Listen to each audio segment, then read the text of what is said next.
Menceritakan tentang seorang biarawati yang benar-benar taat banget beribadah cuy awalnya. Namun sayangnya seiring berjalannya waktu, doi ini mendapatkan bisikan untuk melakukan kenikmatan duniawi melalui serabi letitnya cuy. Dan saking kepengennya, dia ini sampai ngelakuin dengan bocah yang berusia 8 tahun cuy. Lantas bagaimanakah cerita selengkapnya? Langsung aja kita masuk ke dalam alur ceritanya. Dan menampilkan seorang biarawati muda dan juga cantik yang bernama Maria. Maria adalah biarawati yang baru magang semenjak lulus sekolah SMA beberapa tahun yang lalu. Saat itu ia pun terlihat sedang memetik bunga-bunga yang ada di perkebunan. Namun secara tiba-tiba langkahnya terhenti dan dia melongo sambil ketakutan ketika melihat seorang pemuda yang muncul dari sungai tanpa mengenakan apapun cuy. Dia pun akhirnya kabur, tapi masih menyempatkan diri untuk melihat belalai super besar milik si pria misterius itu. Dan setelahnya, Maria pun pergi ke patung Bunda Maria untuk meminta maaf karena matanya habis ngeliat yang segar-segar. Saat sedang fokus berdoa, Suster Maria dikagetkan dengan suara anak laki-laki di belakangnya. Namun ternyata anak itu adalah Marcelo, seorang bocah yang biasa membantu para biarawati mengembala domba-domba dan juga binatang ternak di biara itu.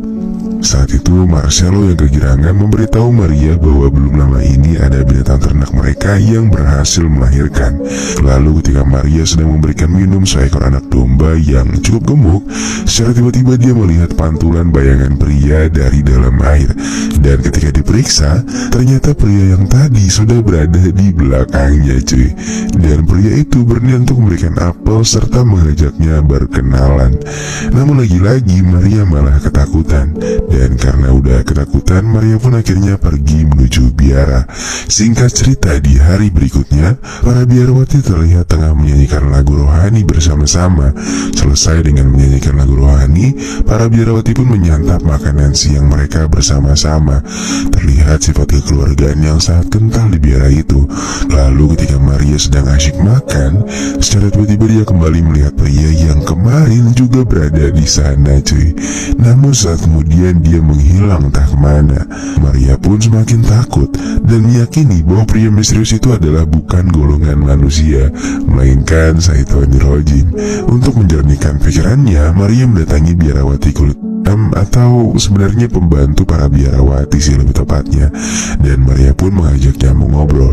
Namun ternyata kedua biarawati itu malah curcol dan bilang kalau dia nggak sanggup berada di sini karena para biarawati senior seringkali berlaku diskriminatif kepada mereka. Dan itu semua hanya karena perbedaan warna kulit mereka. Dia merasa tinggal di biara ini sama saja seperti tinggal di luar karena mereka selalu dianggap remeh oleh para oknum-oknum biarawati. Di sini Maria pun mencoba menenangkan mereka dan memintanya untuk bersabar. Nah lanjut, pas Maria lagi berdoa, lagi-lagi dia ngayal bertemu lagi dengan pria misterius itu. Dan sekarang ini Maria pun menangis meminta maaf untuk menebus dosanya dan supaya diampuni. Suster Maria memilih untuk memecut dirinya sendiri dengan sebuah pecut cuy. Ketika Maria sedang meringis dan dua orang biarawati menghampirinya. Mereka membawa pesan dari biarawati senior agar Maria membantu mengobati seekor sapi yang saat ini sedang mengalami sakit. Begitu sampai di sana, Maria pun langsung mendekat ke arah sapi itu dan bilang kalau dia mengalami sembelit di lambungnya. Lalu dia pun menyuruh kedua biarawati itu untuk pergi meninggalkannya karena dia ingin fokus menyembuhkan si sapi yang sakit ini. Dan sesaat kemudian Maria pun mulai memijit sapi tersebut. Nah jadi cuy, menurut orang-orang di sana, Maria ini punya indera keenam dan ya bisa lah nyembuhin beginian. Lalu di sini karena terlalu lelah, Maria pun sampai ketiduran di dalam kandang sapi tersebut cuy. Di waktu yang sama, si pria pemakan apel itu muncul di hadapannya. Dia pun melemparkan sebuah apel ke arah Maria. Dan ketika Maria terbangun, lagi-lagi Maria dibuat ketakutan dengan keberadaan apel yang ada di depannya itu. Dan karena takut, ia pun langsung menuju ke kamarnya. Begitu sampai di kamar, Maria pun gak menyadari bahwa ada biarawati lainnya yang bersembunyi di balik pintu. Saat itu Maria pun memeriksa lukanya dan kembali meringis karena ternyata sakit juga cuy. Hingga Maria akhirnya menyadari rekan sejawatnya itu ternyata berada di sana. Dia pun langsung bertanya apa keperluan biarawati bernama Laura itu datang ke kamarnya.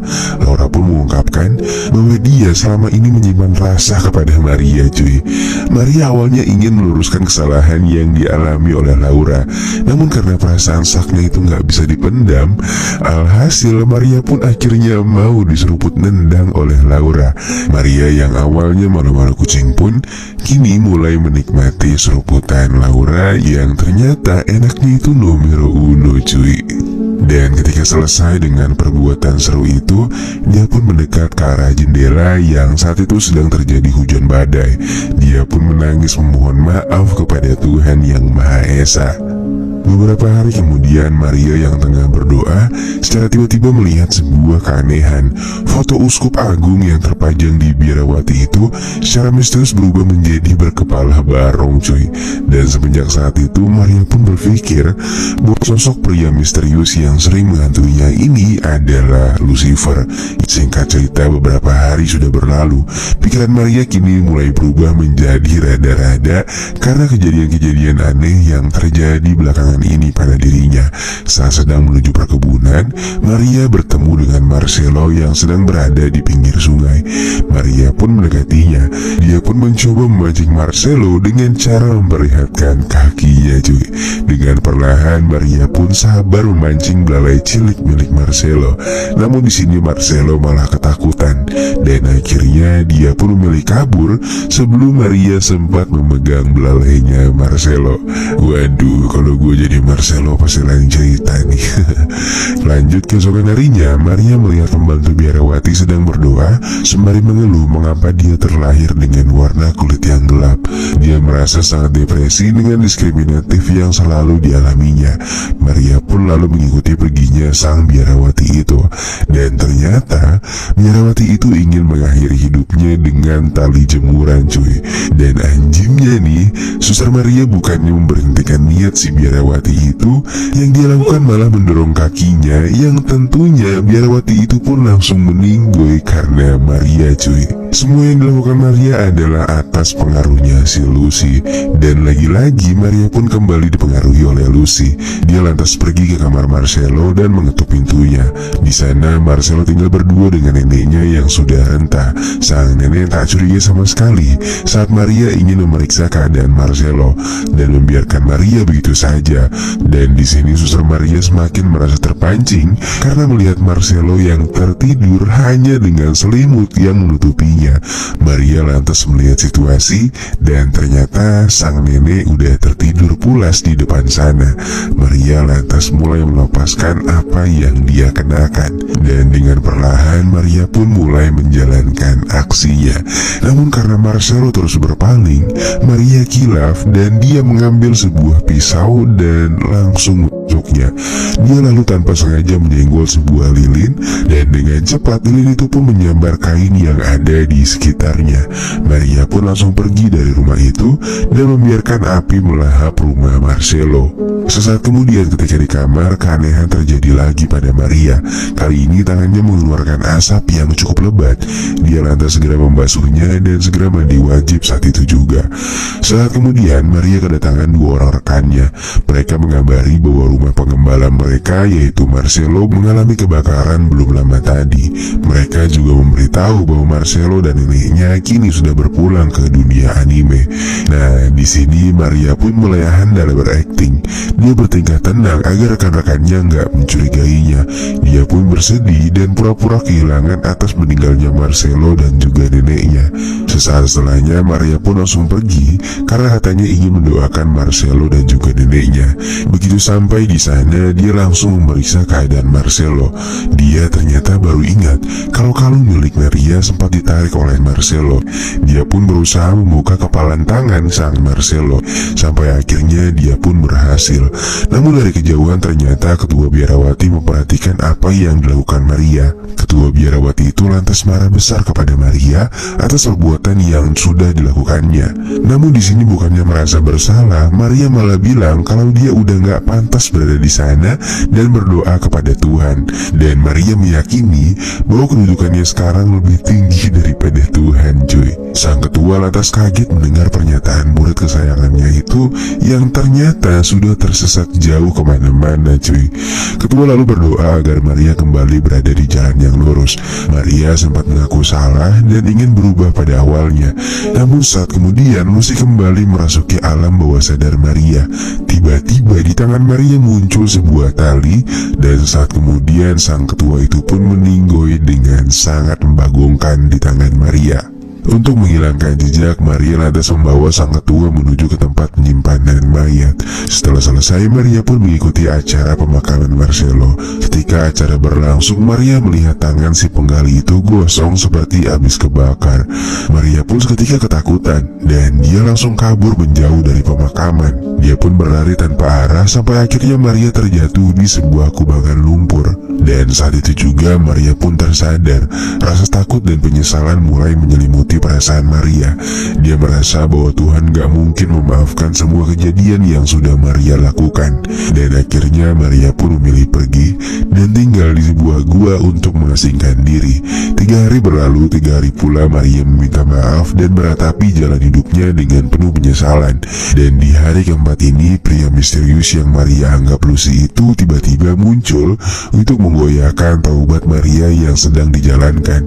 Lucy pun meminta Maria untuk kembali ke biara dan menggantikan biarawati ketua. Lalu Lucy memintanya membuat aturan-aturan baru yang gak menyulitkan umat manusia. Meski sempat menolak tawaran Lucy pada awalnya, namun Lucy mengatakan bahwa jika menolak, dia akan merasuki semua biarawati agar mereka menghakimi Maria dan menghukumnya secara sangat perlahan. Dan mau gak mau, Suster Maria pun akhirnya setuju dengan sangat terpaksa dan menjadikan Lucy sebagai sekutunya agar bisa menghancurkan biara. Setelah Maria menandatangani surat perjanjian dengan Lucy, keesokan harinya seluruh biarawati pun menjemput Maria dan menjadikannya ketua biarawati yang baru. Di sini mereka semua menuruti semua peraturan yang terucap langsung dari bibir Maria. Dan anjimnya, semua peraturan itu dibuat langsung oleh si Lucy, cuy. Hari kebaktian diubah menjadi saling bernyanyi, berdansa, dan saling bercocok tanam antara sesama biarawati seharian penuh. Mereka juga kini gak diwajibkan menggunakan penutup kepala dan boleh pakai bikini, cuy. Wah, anjir, dan buat tuh aturan barunya. Namun ternyata di sini ada plot twist, cuy. Dan kisah Suster Maria ini hanyalah mimpi belaka. Dan dalam kehidupan nyata, Maria ini ternyata udah sebulan lebih mengalami koma dan kondisi kesehatannya kini kian menurun. Sampai akhirnya ia pun meninggal dunia dalam kondisi yang sangat lemah. Dan lalu film pun selesai.